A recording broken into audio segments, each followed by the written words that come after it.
Vamos voltar ao Salmo 136. Crianças já estão de posse da sua folhinha. Você pode trabalhar com a folha deitada, tá bom? Melhor.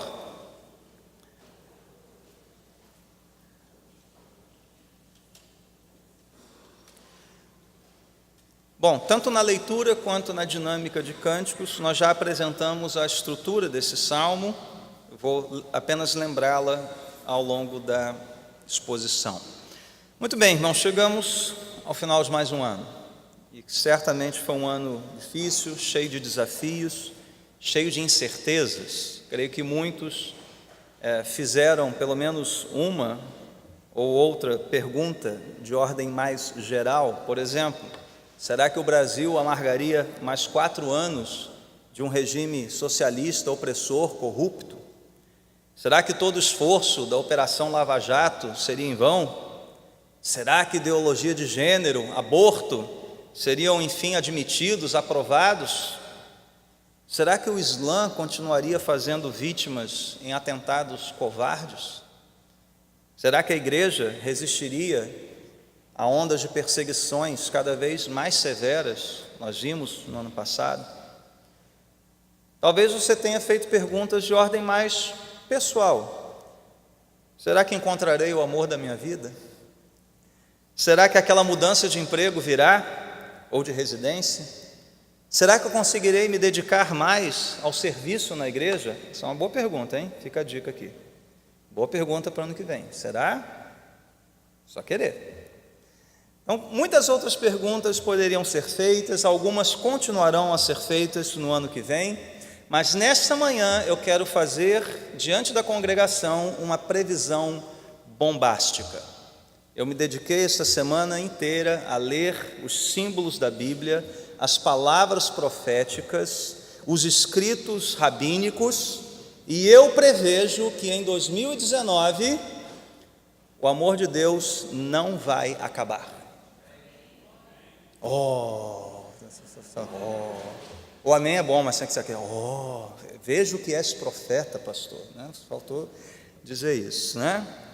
Meus irmãos, qualquer criança aqui presente poderia dizer isso com muita tranquilidade, porque foi o refrão que nós lemos neste salmo: o amor de Deus dura para sempre, o seu amor dura para sempre. Então não é em 2019 que o amor de Deus vai acabar. Outras coisas podem acabar, outras coisas podem começar, mas o certo é que o amor de Deus permanecerá.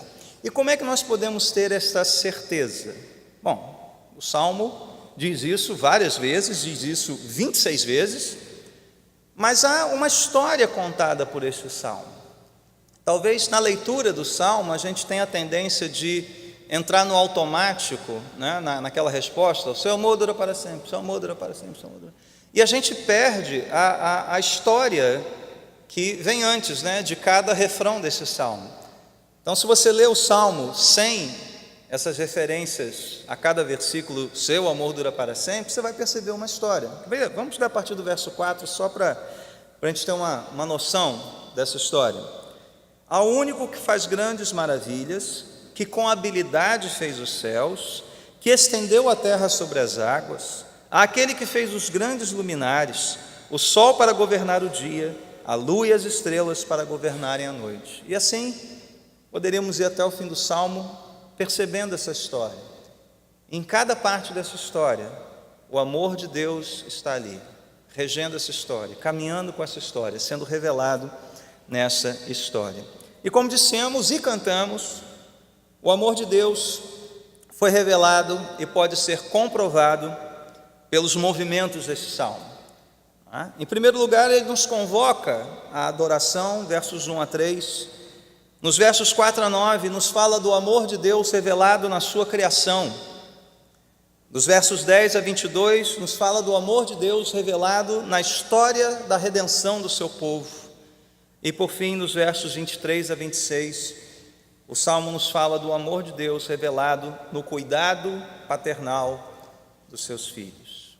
Então, crianças, você pode escrever assim no alto da sua folha, os versos, como se fosse uma referência aos versos 1 a 3, o amor de Deus é revelado.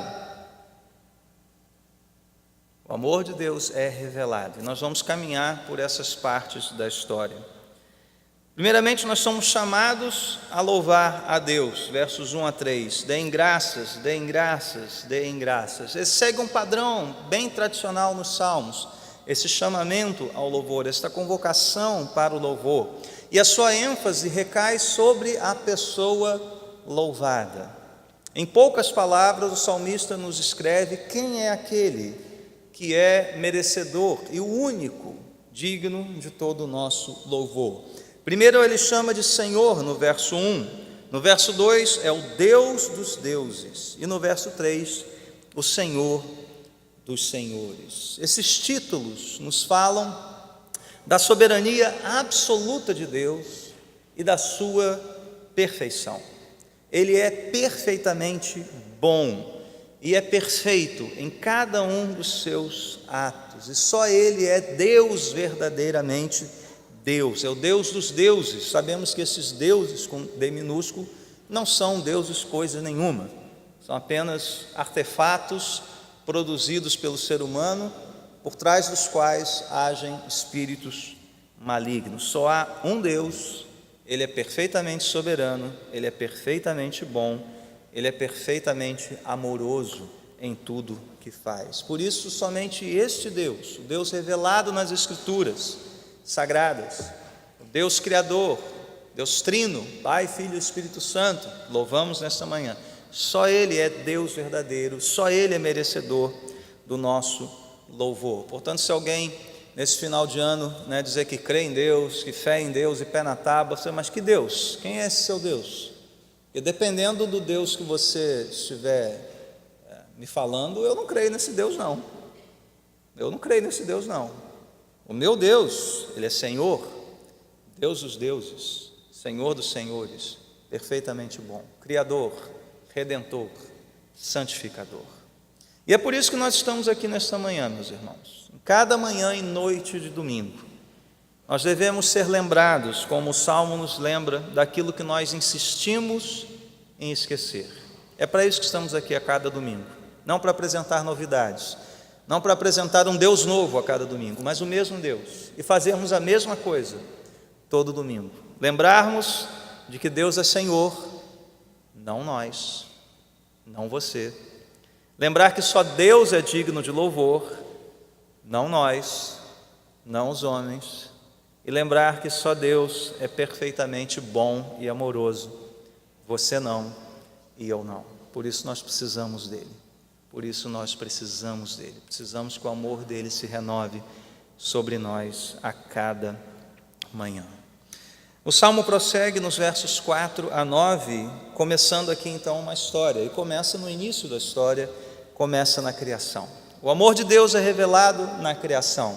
Portanto, crianças, você pode dividir a sua folhinha, você colocou o título lá em cima, a parte em branco você pode dividir em 3 partes. Então você vai escrever na primeira parte, na criação. O amor de Deus é visto, é revelado na criação. E você pode desenhar nesta primeira parte algo que o Salmo nos fala aqui. Por exemplo, os grandes luminares, o sol, as estrelas, a lua, as águas, a terra. Fique à vontade para desenhar o desenho mais bonito que você desejar sobre a criação. Então, meus irmãos, a primeira demonstração do amor de Deus é dada no primeiro ato da história, na criação. E nos versos 4 a 9 nós temos um resumo destes atos poderosos de Deus na criação, que nos mostra inclusive 2 pontos de vista da criação.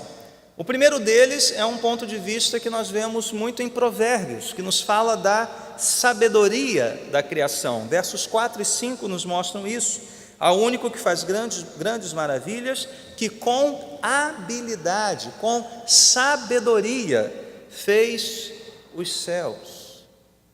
Então, nada poderia ser feito de outra forma. Deus fez conforme a sua sabedoria eterna, grandiosa, muito maior do que a nossa. Mas também há o ponto de vista da história, do Gênesis, versos 6 a 9, nos mostra bem isso. Estendeu a terra sobre as águas, aquele que fez os grandes luminares, o sol para governar o dia, a lua e as estrelas para governarem a noite, respeitando inclusive a ordem da narrativa do Gênesis. Portanto, irmãos, assim, quando contemplamos a criação de Deus, nós devemos nos lembrar que o simples fato de Deus ter criado todas as coisas, ter criado os peixes, as árvores, as palmeiras, as bromélias, as suculentas, os gatos, os cachorros. Tem uns bichos que são meio duvidosos, eu sei, né? É fruto da queda, né? Não sei. Então não vou entrar nessa questão de alta indagação teológica, né, nesse momento. Mas o simples fato de Deus ter criado todas as coisas já nos mostra a grandeza do seu amor. Porque Deus, o eterno Deus, existia em perfeito amor, Pai, Filho e Espírito Santo. Não dependiam de nada nem de ninguém para serem mais completos, mais amorosos, mas o ser de Deus é tão amoroso, que esse amor transbordou, esse amor tomou forma, esse amor, ele se concretizou em algo belo, ordenado, que nos faz bem. Quantos, ao contemplar uma montanha, o mar, não ficam assim, gente, que coisa linda. Isso nos faz bem, isso é fruto do amor de Deus. Ele criou tudo bom, Ele criou tudo belo, Ele criou tudo de maneira verdadeira e ordenada. E mesmo após a queda, nós podemos perceber traços dessa bondade, dessa beleza, dessa ordem originais. Porque tudo que foi criado pelo poder de Deus também é sustentado pelo poder de Deus hoje. Deus sustenta todas as coisas pela sua palavra poderosa. E um dia tudo isso será plenamente restaurado, a sua ordem, beleza, originais, na verdade muito melhores do que o jardim. E há um por meio de quem todas essas coisas ocorreram e ainda vão ocorrer, vão ser realizadas. E a Bíblia fala que é Jesus Cristo. A Bíblia diz que Jesus Cristo é aquele por meio de quem todas as coisas foram criadas. A Bíblia diz que é Jesus Cristo, por meio da sua palavra, que sustenta todas as coisas. E a Bíblia diz que é por meio de Jesus Cristo que todas as coisas foram reconciliadas com Deus. E é por meio de Jesus Cristo que todas as coisas um dia serão plenamente restauradas para a glória de Deus. Paulo chega a dizer que foi na cruz que Deus reconciliou consigo todas as coisas, não apenas seres humanos, mas todas as coisas, de modo que aquela natureza que geme e aguarda a revelação dos filhos de Deus, ela um dia também será restaurada, porque a obra de redenção em Cristo a atinge também. Então, meus irmãos, esse amor pode ser visto então na criação, porque esse amor, ele é eterno. O Deus eterno transbordou do seu amor, criou todas as coisas. E o Deus amoroso e eterno um dia restaurará todas as coisas. Por isso, se você tem fôlego de vida, vós, criaturas de Deus Pai, ergam a voz e adorem a Jesus Cristo, aquele que, por meio de quem tudo foi criado, por meio de quem tudo foi reconciliado e por meio de quem tudo será restaurado. O Salmo prossegue, a maior parte dele, o miolo, 10 a 22, nos fala da continuação dessa história. Claro que tem um salto aqui, mas nos fala de algo importante e marcante na história do povo de Deus, que é a história da redenção. Então, crianças, vocês podem escrever na segunda partezinha aí, na história de salvação, ou na história da redenção. Podem escolher salvação ou redenção. E você vai fazer um desenho que está de acordo com o que o Salmo nos mostra. Que história é essa? A história do Êxodo. Matou os primogênitos do Egito, tirou Israel do meio deles, com mão poderosa. Então você vai fazer aquela porta da casa do israelita, lembra? Aquela porta, né, com os umbrais, tingido de sangue, né, mostrando ali o sangue do cordeiro, que poupou os israelitas da morte. Qualquer criança lembra dessa lição, né, da escola dominical, né? O anjo da morte, opa, aqui não. E passa adiante. Ali está um símbolo do cordeiro, o cordeiro que um dia seria sacrificado para o perdão dos nossos pecados. Então, dos versos 10 a 22, o Salmo nos fala do maior evento de redenção, de libertação do Antigo Testamento, o Êxodo, e nos leva até os limites da terra prometida. O verso 21 e 22 diz: e deu a terra deles como herança seu servo Israel. Ou seja, do Egito à terra prometida, um pequeno resumo da história está aqui presente neste salmo. E ali, igualmente, o amor de Deus foi revelado e o amor de Deus foi provado. E uma coisa importante nós percebermos nessa história muito conhecida, creio eu, de todos, é que a libertação, a redenção de Israel, ela foi plenamente realizada após um juízo sobre o Egito. E a história da salvação, ela também é uma história de juízo. Salvação e graça, juízo e misericórdia estão sempre juntos. Se Noé achou graça diante de Deus e foi salvo pela graça de Deus, o restante da humanidade foi julgado. Se o povo de Israel foi o povo escolhido pela graça de Deus para receber a libertação e a redenção dos seus captores, o Egito foi julgado. Portanto, uma lição importante que eu quero frisar nesta manhã é que o amor de Deus julga, o amor de Deus separa entre aqueles que são seus e aqueles que não são. O amor de Deus não é algo indistintamente, o amor de Deus na salvação, o amor salvífico de Deus.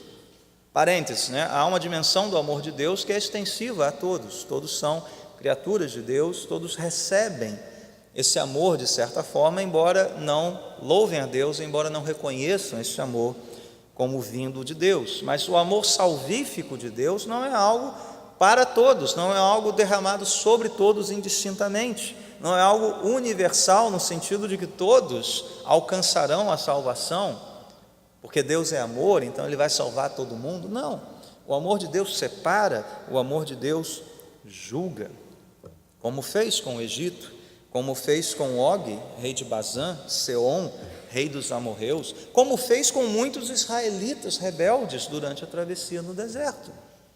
O amor de Deus é um amor santo, e a sua santidade deve ser honrada. Este é o verdadeiro amor revelado por Deus na sua palavra. Mas todos esses eventos do Êxodo são apenas uma sombra daquela libertação maior, daquela demonstração de amor mais sublime sobre a qual cantamos, sobre o monte do Calvário. Ali sim nós vemos a expressão mais clara, mais pungente do amor de Deus. E novamente, é um amor que separa, é um amor que julga. Assim como aquele amor revelado na cruz, onde o Cordeiro de Deus foi sacrificado, o sangue do Cordeiro estava sobre o madeiro, e portanto todo aquele que crê não sofrerá as penalidades do pecado, não está condenado pelo pecado. Mas ao mesmo tempo, este amor separa. Ao mesmo tempo que este amor nos salva, nos constrange, nos redime, ele é um amor que escandaliza, ele é um amor que para muitos é loucura, e estes irão perecer. A cruz separa, a cruz faz uma separação nítida e clara entre os que creem e serão salvos, os comprados, os remidos, como disse Pedro, não com ouro e prata, mas pelo precioso sangue de Cristo, como de um cordeiro, sem mancha e sem defeito. E aqueles que rejeitam esse sacrifício. Crianças, então, aí no meio da sua portinha você vai desenhar uma cruz, que é para onde a porta do Êxodo aponta, aquele cordeiro sacrificado por nós. Portanto, meus irmãos, todo aquele que se lança com fé no oceano desse amor sobre o qual cantamos, encontrará a salvação por meio do sangue do cordeiro. Mas os que rejeitam o cordeiro serão condenados, tal qual o faraó, tal qual os egípcios, tal qual os reis cananeus. E a pergunta que eu te faço nesta manhã: você já creu? Você já confiou a sua vida ao Cordeiro de Deus, sacrificado na cruz do Calvário por você, pelos seus pecados, para te libertar, para te remir, para te livrar da condenação eterna? Se não, nesta manhã, eu te chamo para isso. Nesta manhã, se você ouve a voz de Deus, corra para a cruz. Corra para a cruz. O salmista nos fala também da conquista da terra prometida. Finalzinho do salmo, nos fala de uma vitória, a vitória sobre os inimigos. O Deus que liberta o seu povo, conduz o seu povo pelo deserto, em fidelidade diária, a cada manhã o pão, a cada manhã o amor, a cada manhã a nuvem de dia, a coluna de fogo à noite. A cada dia a fidelidade e o amor do Senhor eram vistos e comprovados. E mesmo que os israelitas insistissem em sua rebeldia, Deus insistia em ser fiel ao seu amor e os conduziu àquela promessa da terra, a promessa feita a Abraão, vencendo todos os obstáculos, vencendo esses reis poderosos, assim como Cristo venceu na cruz do Calvário. Os nossos inimigos foram expostos ao desprezo público na cruz. Essa é a maior das vitórias, sendo Cristo mesmo a nossa terra prometida. Estamos arraigados nele, estamos alicerçados nele.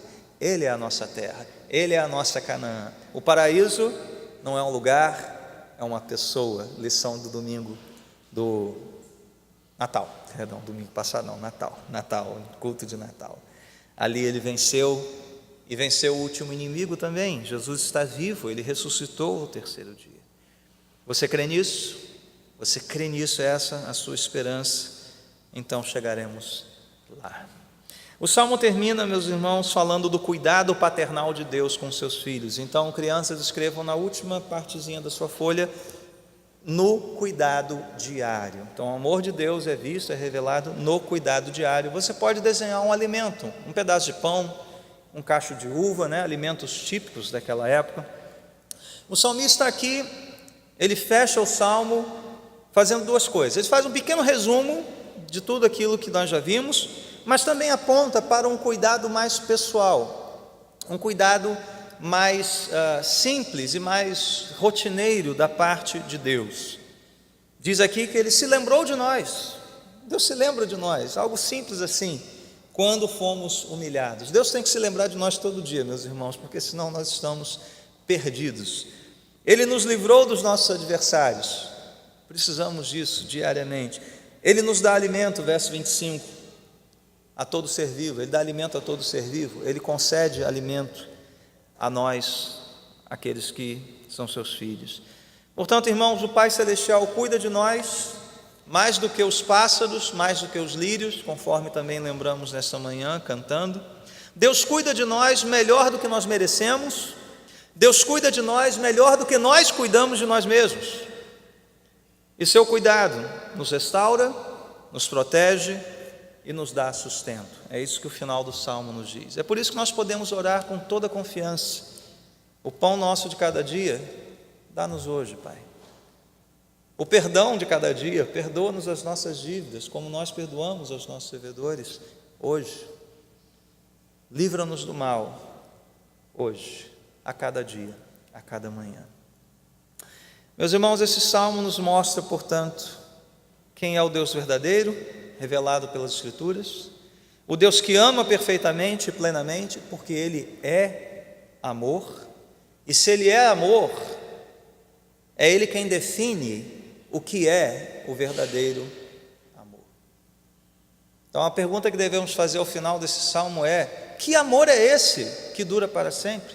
Como o próprio Deus define amor, porque Ele é amor. Amor não é o que nós definimos, não é o que o cinema define, não é o que a literatura define, não é o que as canções de sofrência definem. Amor é o que Deus define que é amor, porque Ele é amor. E foi assim que Ele definiu o amor, revelando isso na Escritura Sagrada. Foi assim que Deus manifestou o seu amor entre nós. Enviou o seu Filho unigênito ao mundo para que pudéssemos viver por meio dele. Nisso consiste o amor, não em que nós tenhamos amado a Deus, mas em que Ele nos amou e enviou o seu Filho como propiciação pelos nossos pecados. Pastor, como é que isso muda a minha vida? O versículo seguinte responde: amados, visto que Deus assim nos amou, nós também devemos amar uns aos outros. Você está disposto a fazer isso? A confiar no amor de Deus que dura para sempre, mas também amar aqueles a quem Deus amou. Amém?